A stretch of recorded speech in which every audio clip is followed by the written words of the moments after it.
큐티 정지태 목사님과 함께하는 큐티. 말씀의 제목은 선을 넘지 맙시다입니다. 선을 넘지 맙시다. 여기에서 넘지 말자고 하는 선은 뭘까요? 오늘 우리 본문인 신명기 4장 16절을 같이 읽어보겠습니다. 신명기 4장 16절입니다.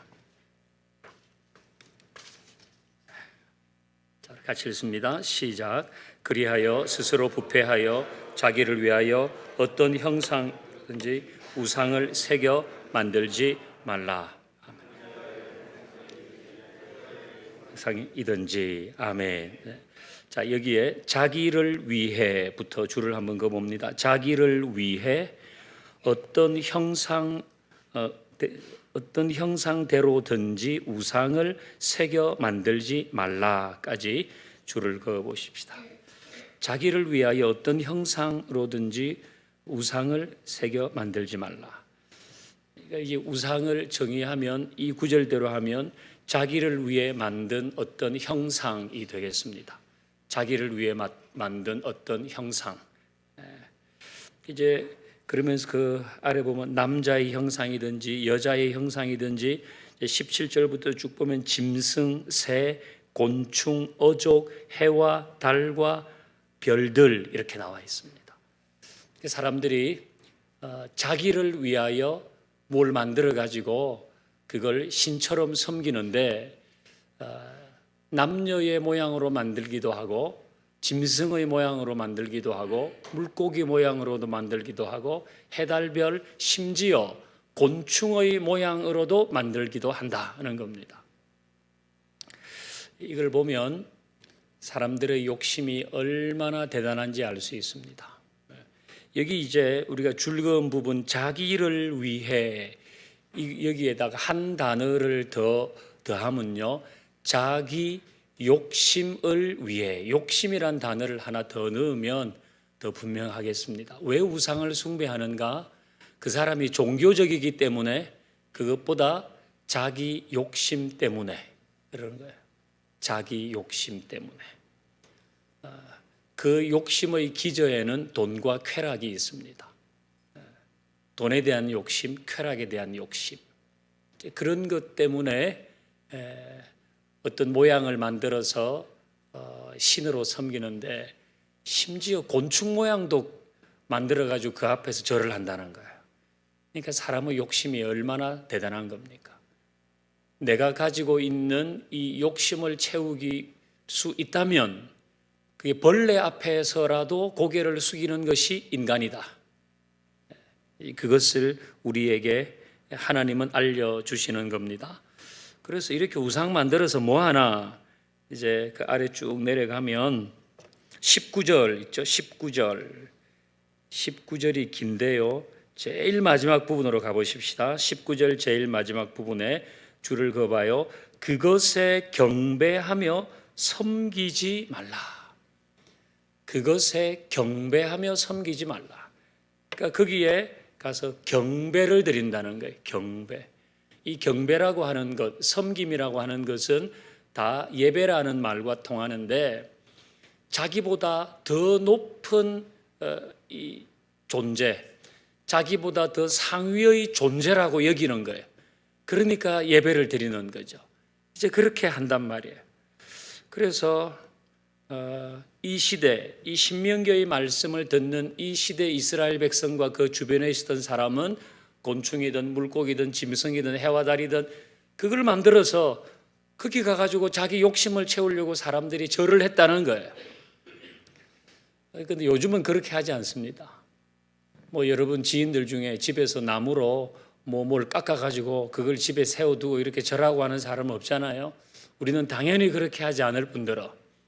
그럼 요즘은 이게 어떤 형태로 나타나는가? 순서지 제목 아래에 두 줄 사이에 있는 글을 읽어보겠습니다. 자, 두 줄 사이에 있는 글을 읽어보십시다. 시작. 하나님을 모르는 사람들이 아무리 돈과 권력과 쾌락을 신으로 삼고 살아도 하나님을 아는 우리는 그렇게 살 수 없습니다. 아멘.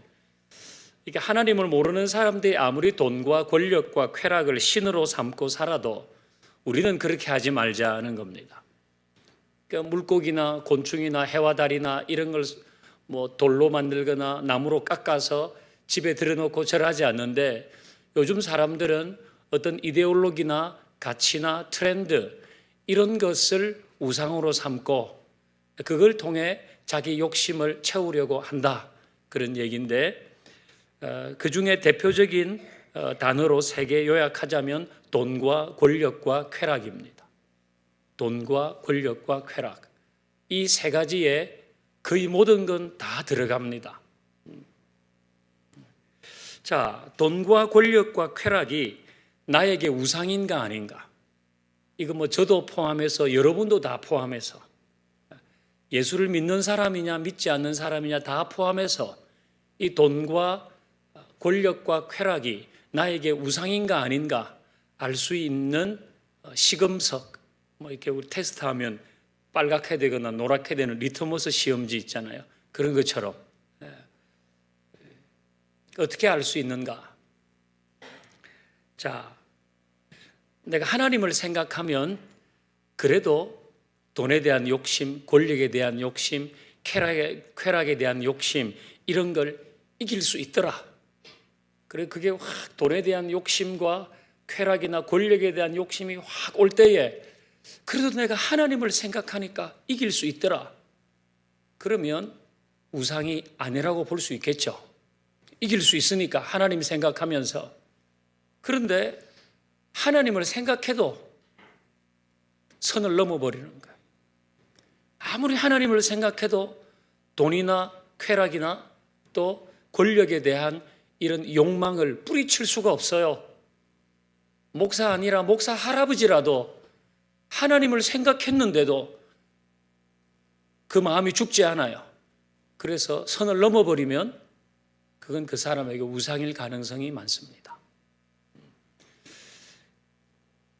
돈에 대한 욕심뿐 아니라 돈에 대한 걱정, 아이고 돈 걱정, 돈 걱정, 이걸 하나님을 생각해도 돈 걱정이 없어지지 않고 자꾸 불안하고 두렵고 화나고, 그러면 생각해 봐야 돼. 야, 이게 나의 우상의 위치에 와 있는 거 아닌가? 이 권력이라고 하는 건 힘이잖아요. 내가 다른 사람을 지배하고, 그리고 내가 높아지고, 어디 가서 행세하고 주장하고, 이런 걸 하나님을 생각해도 교회 안에서도 이게 없어지지 않아. 아무리 하나님을 생각해도 그게 없어지지 않으면 그게 우상의 위치에 있을 가능성이 많아요. 그런데 내 마음이 확 그렇게 끌어올랐다가도 하나님 생각하고, 아이고 그렇지, 하나님 생각하고 기도하고, 이 마음은 내가 죽여야 돼. 그러면 그거는 아직 우상의 위치에 가지 않았다, 그렇게 할 수도 있겠죠. 여러분, 쾌락도 마찬가지입니다. 쾌락이라고 하는 것은 우리 보통 하면 이거 성적인 것, 그렇게 얘기입니다. 맞습니다. 성에 대한 유혹. 그걸, 성에 대한 유혹이 얼마나 많습니까? 우리가 늘 가지고 다니는 이 핸드폰 안에 마음만 먹으면 온갖 것들을 다 볼 수 있는 그런 세상 아니에요. 그리고 유흥, 나의 만족을 위한 외모지상주의. 그러니까 여러분이 가꾸는 걸 저는 문제 삼지 않습니다. 그런데 그거 내가 좀 심하다고 생각하는데 하나님을 생각해도 그 마음이 죽지 않아요. 그럼 그건 우상의 위치에 있을 수도 있습니다. 이게 내가 너무 심한데?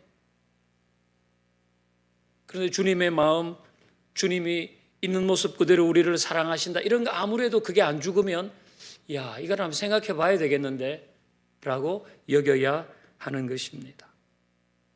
그래서 이런 것들이 우상이 되어버리면 이게 나를 하나님에게서 로그 아웃 시켜버립니다.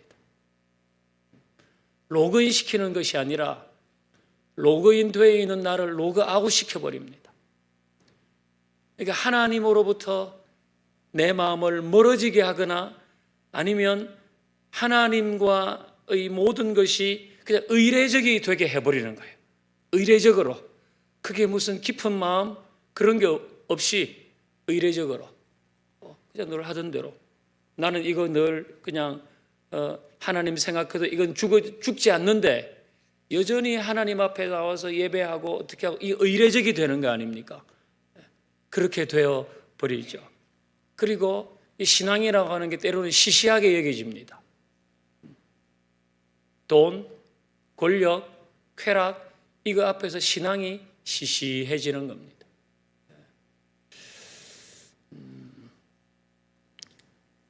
이제 우리 24절을 읽어봅니다. 24절 같이 읽어봐요. 시작. 내 하나님 여호와는 소멸하는 불이시요 질투하는 하나님이시라. 질투하시는 하나님. 여기 질투하시는 하나님 이거 줄을 그어보십시다. 이 하나님이 질투하신다고 하는 것은 하나님이 욕심이 많다는 것이 아닙니다. 질투는 강한 사랑의 감정이잖아요. 질투. 이건 강한 사랑의 감정인데 이 우상 숭배와 관련해서 하나님은 스스로를 나는 질투하는 하나님이다. 그렇게 말씀하십니다. 질투라고 하는 것은 강한 사랑의 감정입니다. 강한 사랑의 감정. 그러니까 하나님께서 지금 우상 숭배를 금하고 우리 오늘 본문 다 읽지 않았지만은 그렇게 하면은 큰일 난다. 이렇게 말씀하시는 이유, 특별히 하나님 여호와는 소멸하는 불이라 그랬어요. 이 소멸하는 불은 다 태워버린다는 거 아닙니까? 다 태워버린다. 이 다 태워버린다고 하는 것은 우리가 이 방금 얘기했던 돈과 권력이나 쾌락이나 이런 것들, 내가 아무리 하나님을 생각해도 그냥 선을 넘어버리고 하나님을 생각해도 그 마음이 제어되지 않는 어떤 부분의 그런 것들을 하나님은 질투하시는 분이기 때문에 태워버린다는 거예요. 소멸시키신다. 그렇게 하시는 이유는 미움이 기저가 아니라 사랑이 기저가 되기 때문에 하나님은 질투하시는 분이시기 때문에 이건 뭐 우리 다 세상 살아보니까 이해할 수 있잖아요. 남녀의 질투 감정. 그 질투가 왜 일어납니까? 남자와 여자 사이에. 늘 주님은 우리를 신부라고 얘기하시잖아요. 신부. 그리고 주님은 신랑이라는 비유 속에서 남자와 여자의 질투를 생각해 보면 남녀 둘 중에 그 관계에서 질투하는 이유는 뭡니까? 한 사람이 다른 것을 자기보다 더 사랑하고 거기 마음을 빼앗기고 내가 이 남자를 생각해도 저 여자에 대한 마음이 뭐 어떻게 되는 거야? 내가 이 남자를 생각해도 저 남자에 대한 마음이 죽어지지가 않아요. 내가 이 남자를 나와 본래 사랑하는 이 남자를 생각해도 저 남자를 사랑하고 막 그런 마음이 죽어지지가 않는단 말이에요. 이 맞는 얘기죠. 그 질투는 그런 감정이잖아요. 질투라고 하는 거는. 그러니까 그 질투의 마음은 그 내가 본래 사랑하는 대상이 아닌 그 사람이 다 없어졌으면 좋겠다. 그게 그 질투의 마음 아닙니까? 그러니까 하나님이 소멸하시는 분이시고 그분이 질투하시는 분이라고 하는 것은 그 사랑이 우리를 향한 사랑이 주체할 수 없는 그런 상태잖아요. 이제 마지막으로 우리 31절도 읽어봅니다. 31절 시작. 내 하나님 여호와는 자비하신 하나님이시라. 그가 너를 버리지 아니하시며 너를 멸하지 아니하시며 내 조상들에게 맹세하신 언약을 잊지 아니하시리라. 아멘. 이건 이제 질투하시는 하나님의 사랑이 여전하다는 것입니다. 여전하다는 것입니다. 자, 다시요. 내가 이 남자와 사랑의 관계 속에 있었는데 내가 또 다른 남자에게 기웃거리고 마음을 뺏기고 이렇게 하다가 아이고 잘못했구나. 그리고 다시 내가 이전 사랑을 회복하려고 할 때 사람일 경우에는 아이고 차 나 버리고 갈 때는 언제든지 이제 와서 그래 이렇게 할 수 있는 가능성이 많지만 하나님은 그렇지 않으시다는 거예요. 하나님은 그렇지 않으시다. 사람은 갔다가 아이고 내가 눈에 뭐가 씌었나 봐요. 역시 당신밖에 없어. 이러고 돌아오면 사람은 그 좋아서 갔으면 끝까지가 이렇게 차버릴 수도 있는데 하나님은 그렇지 않으시다는 거 아닙니까? 내 하나님 여호와는 자비하신 하나님이시라. 그가 너를 버리지 아니하시며 너를 멸하지 아니하시며 내 조상들에게 맹세하신 언약을 잊지 아니하시리라. 진노하실 때에도 하나님은 언약을 잊지 않으신다. 진노하실 때도 하나님은 자비하시다. 그러니까 우리에게는 언제나 다시 하나님께 나아갈 수 있는 길이 있는 거예요. 이걸 스스로 막아버리면 안 되는 겁니다. 여러분 우리 생각해 보십시다. 이 돈과 권력과 쾌락이라고 하는 모든 곳에 다양한 형태의 우상이 존재하는데 내가 하나님을 생각하고 그래도 기도하고 주여 이렇게 하고 고민하면 그래서 내가 그 유혹을 이길 수 있다면 그것은 나에게 아직 우상이 아닐 수 있는데 그렇게도 선을 넘어버리는 경우가 있다면 야 그건 내가 심각하게 생각해야 되는 거구나. 그리고 그럴 경우에 하나님은 야 이제는 그 우상하고 빌부터 살아라. 나한테 돌아와도 너는 끝이야. 이렇게 하지 않으시고 여전히 말씀하시잖아요. 하나님은 자비하시고 버리지 아니하시고 멸하지 아니하시고 언약을 기억하는 분이시다. 우리는 오늘 이것을 꼭 기억하고 선을 넘기보다 그래서 이런 것들로 계속 하나님께 로그 아웃 되기보다 하나님께 붙어 사는 삶을 살겠습니다. 우리 그런 마음으로 오늘 아침에 같이 기도하고 하루를 시작할 텐데요.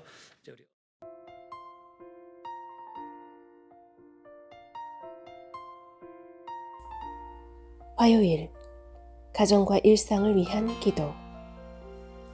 하나님이 선물로 주신 가정 안에서 서로 감사하며 사랑하게 하옵소서. 가정 안에서 세상을 살아갈 용기를 얻고 이웃을 사랑하는 법을 배우게 하옵소서. 1월에는 가정 안에서 관계의 회복이 일어나게 하시고 모든 갈등이 해결되게 하옵소서. 직장과 학교, 모든 삶의 자리에서 빛과 소금으로 살아가게 하시고 가족들의 영육 간의 건강을 지켜 보호해 주옵소서.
순종하며 주 따르오리라.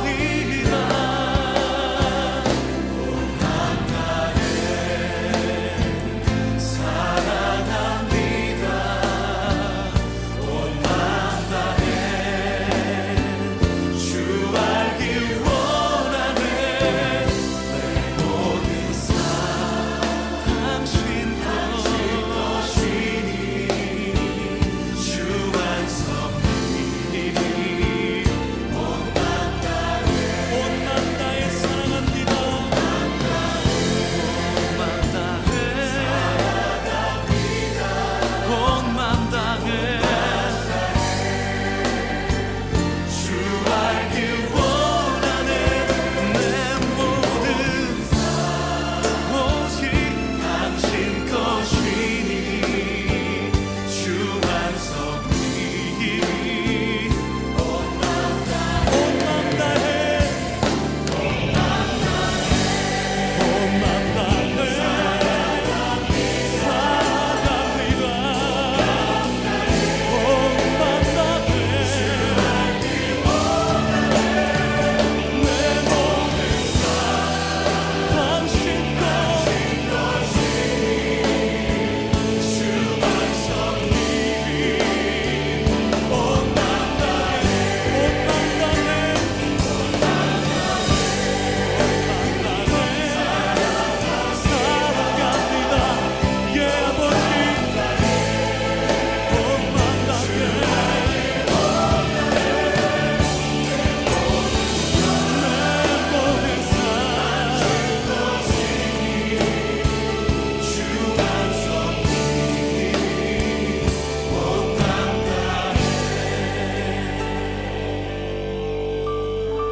주만 섬기리